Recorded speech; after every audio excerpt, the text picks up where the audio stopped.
How was that for an intro, huh? Yeah, boy. Alright guys, welcome to the channel. I'm going to be showing you how I'm going to wire up my car with the Holley HP.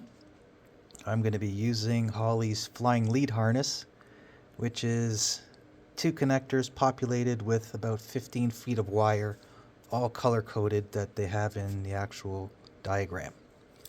So first I went to Holley's website, took out the wiring manual and diagrams, and immediately I went to the part that had the schematic on it. This gives you an idea of how it has to be wired up from one end to the other. And the reason I went to this first is because it's the only page in the entire book or manual that actually shows the color of each wire. And I'll tell you why that's important. Over here is the pin from A1 to A34. The color is so important because if you look at the actual connectors, the J1A and the J1B, here you'll see they're numbered. Now if you don't look at this correctly, you're going to wire the car backwards. This is with the wires facing you, not the pins. If you do it the opposite way, nothing's going to work. So I went to the manual and I put down the color of each wire for A5. Over here, A5 is green. So I went to the manual and I did it for all of the sensors. And you can see there's a lot of common sensors. A18 is sensor ground. A26 is sensor 5 volt reference out. There you see the ground again on the coolant temp. Ground again on the air temp.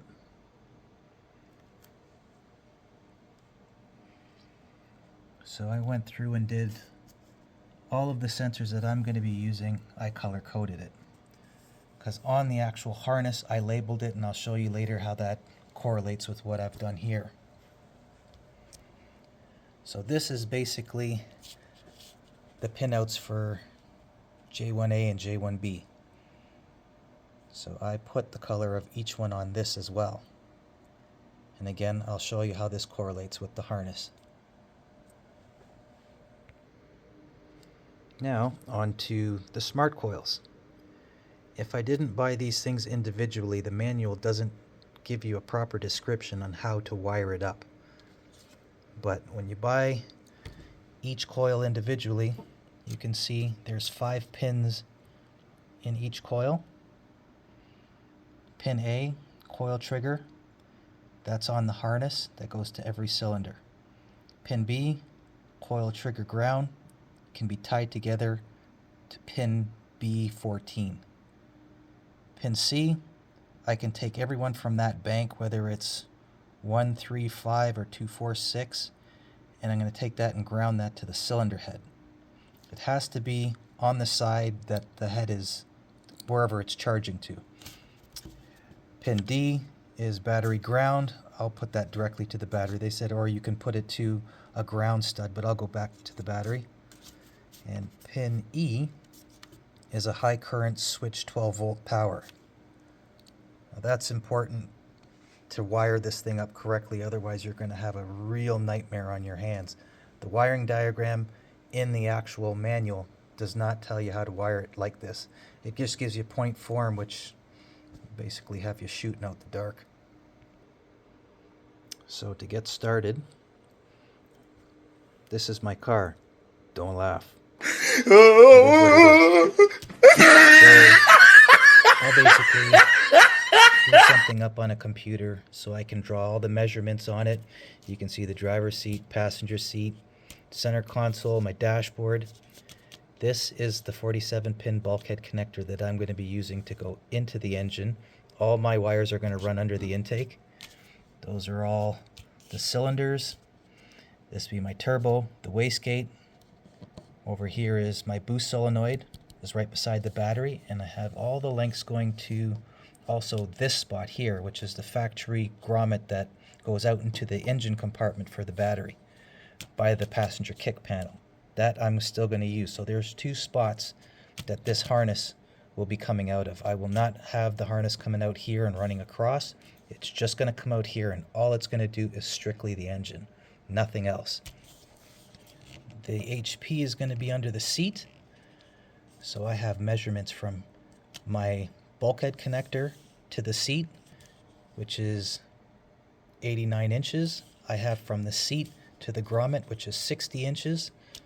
And all these other measurements are from the bulkhead connector to each destination from a sensor on the engine. And over here, I have breakouts and measurements on where I want things to come out of the harness. Like the CAN bus is going to be over here to run the dashboard. What else do I have here? The fuel pump wire is going to break out here because I'm going to have that underneath the dash. I'm also going to have an input-output module because the HP only has 4 outputs, but the 4 outputs are deceiving. 2 are only being used for ground and 2 is being used for positive. And I need more grounds than I need positive. That's why the input-output module will be put in place there. So I can use it for stuff like my evac pump, my second fuel pump in the tank, my fans, all the transducers that I'm going to be putting on the engine to monitor stuff. So everything that's on the car has been measured and put on here. So I can build this harness based off of this.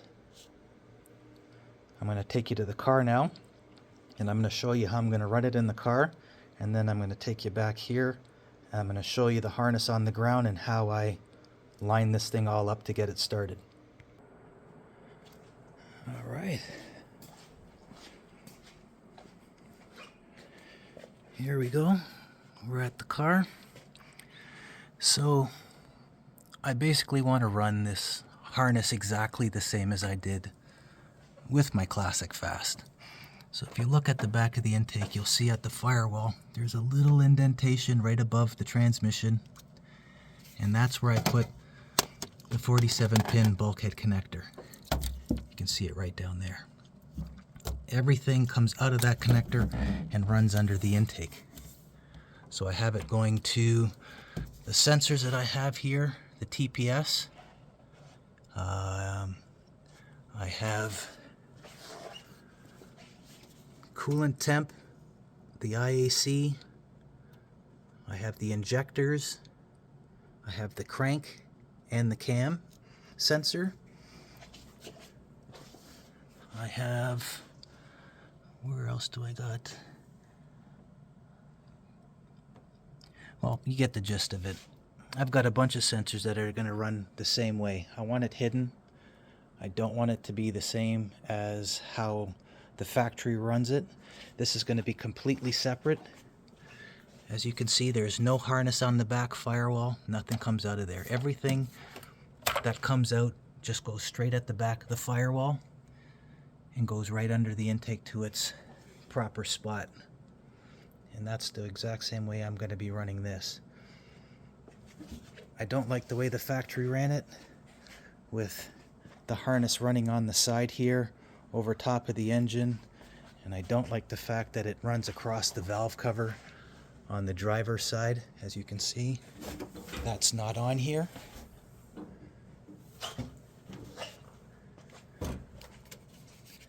So you can see this whole side of the engine is clean. And I'm going to keep everything the exact same way.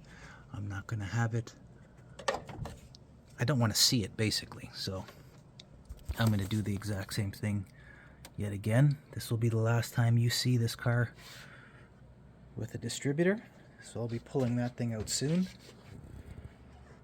along with the coil, and I'll be running it in the same configuration as this. As you can see, the C100 connector that goes to your fuse box, I basically separated that from my stock harness years ago.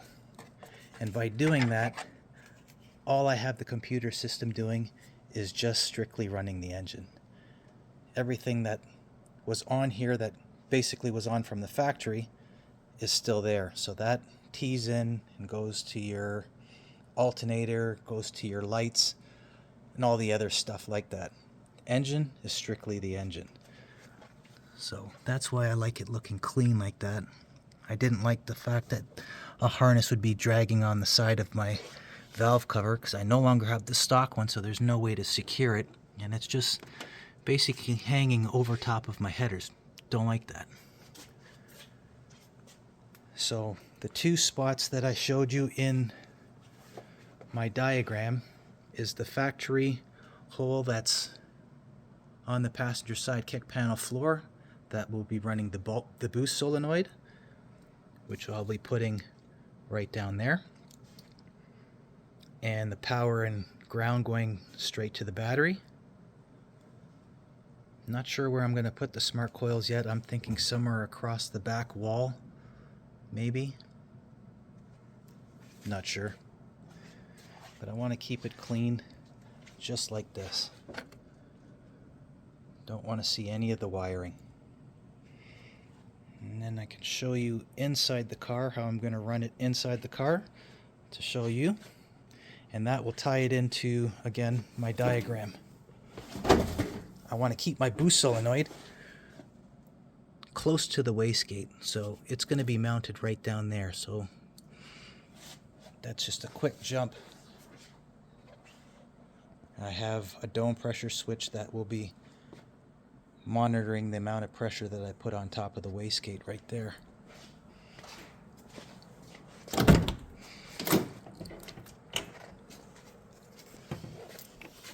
You can see here I already started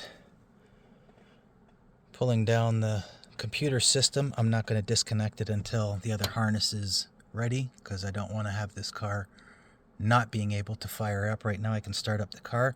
I've just taken everything down so I can take measurements, double check my measurements. So I'm going to be putting the input-output module right down here where the kick panel is. The HP unit will be going right under the seat. And I want to keep everything looking clean. Hopefully I get the dashboard in there and I get rid of this big ol' ugly monster tack.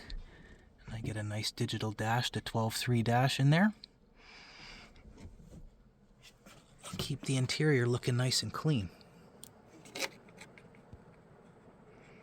Alright, let me take you back into the lab there and I'll show you how I'm going to finish off this harness.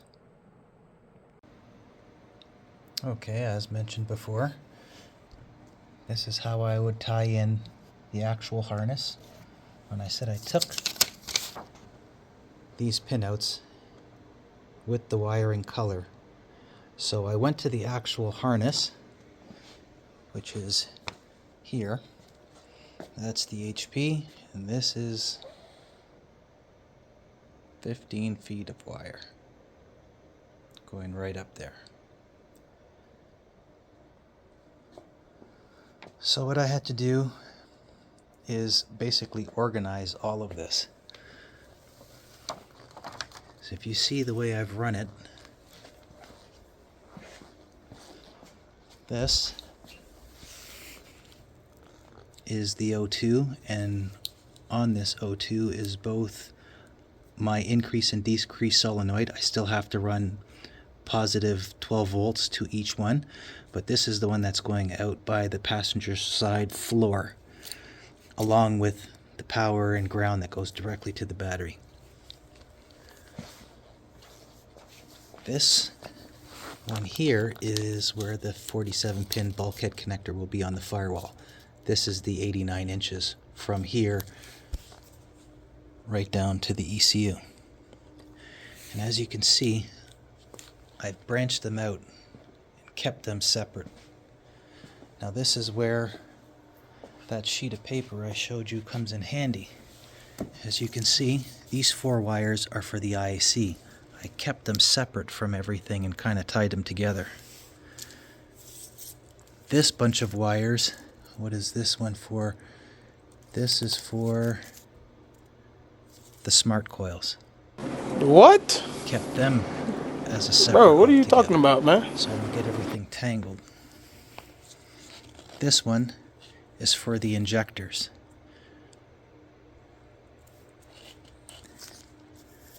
This one here, or is that mixed up? No, this is the smart coils. See, cylinder 7 has to come out of here. This one is for the injectors.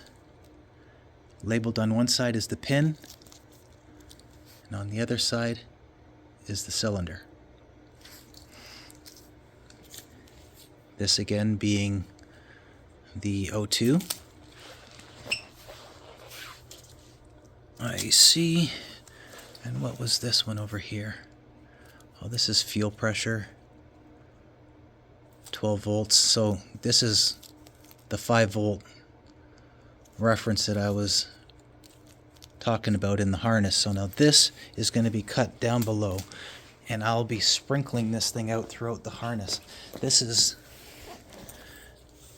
from the XFI that I built. This is now the 3rd system that I've done. I've done one for the Classic Fast. This one was for the XFI, so this will basically be that there.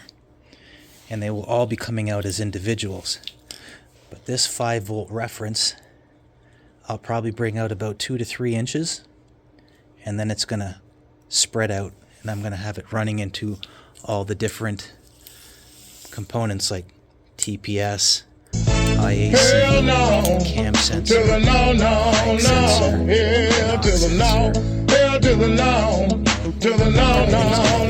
Individually done and run from that point forward going underneath the intake.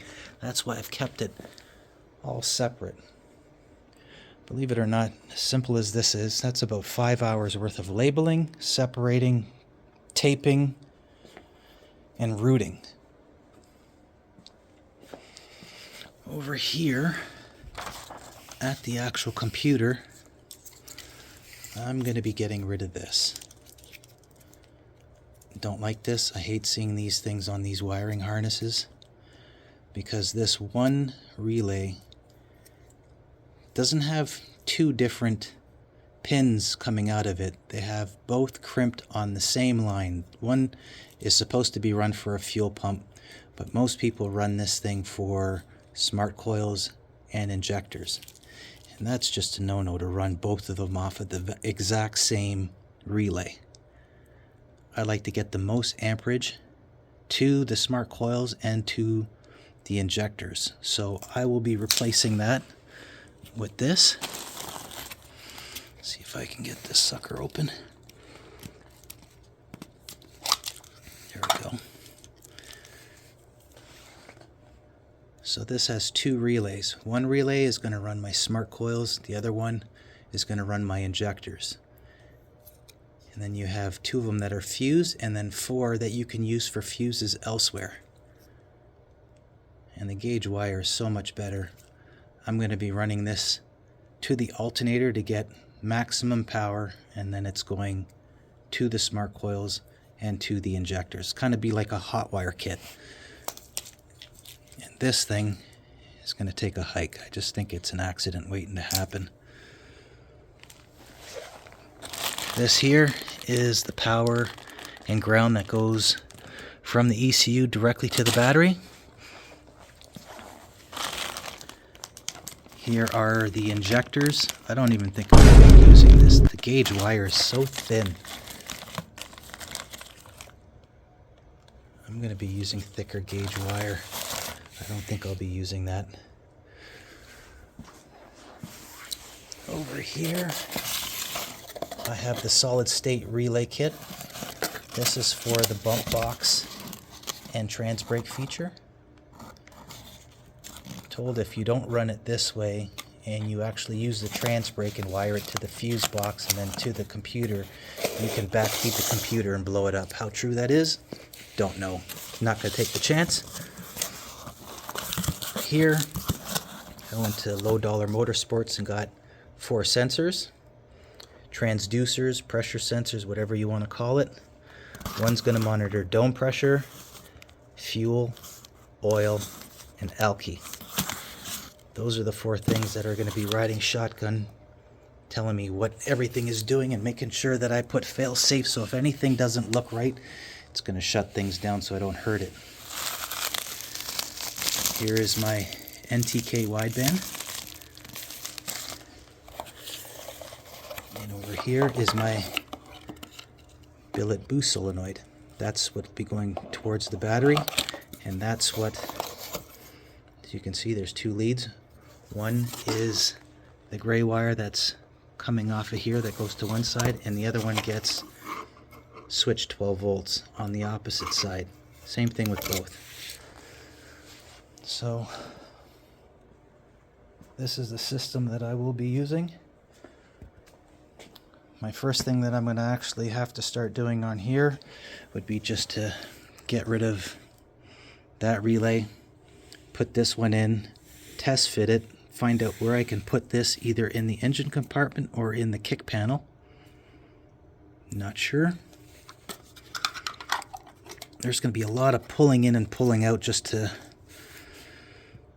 get the right lengths so everything looks nice and clean. I don't want this thing to look butchered in any way.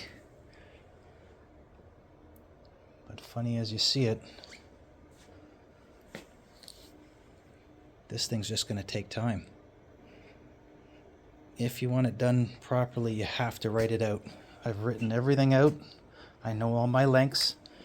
Where it comes to the engine, I can just copy this because nothing's going to change here aside from pulling a distributor out and having wherever I'm going to mark the smart coils. That's the only difference.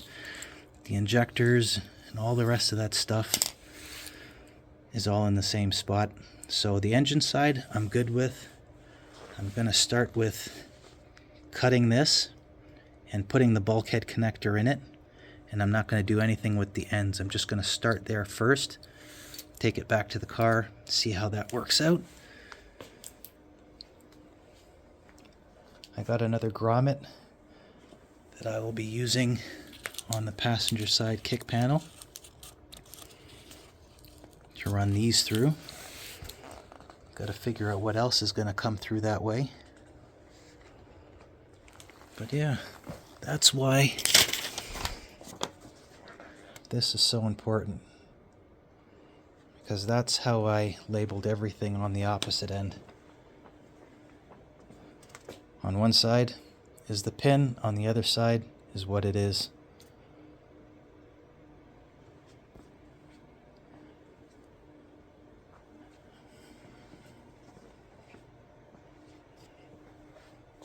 When you look at stuff like this, boy, I tell you, it's like you can get overwhelmed really quickly if you don't organize it. Seeing as how this is my 3rd system, kind of have a good grasp on what I'm doing. A lot of the grounds will be the same, common. I also have to go back in this and pull out some wires that I don't need. Obviously this is wired with wires for an 8-cylinder. I'm only using 6.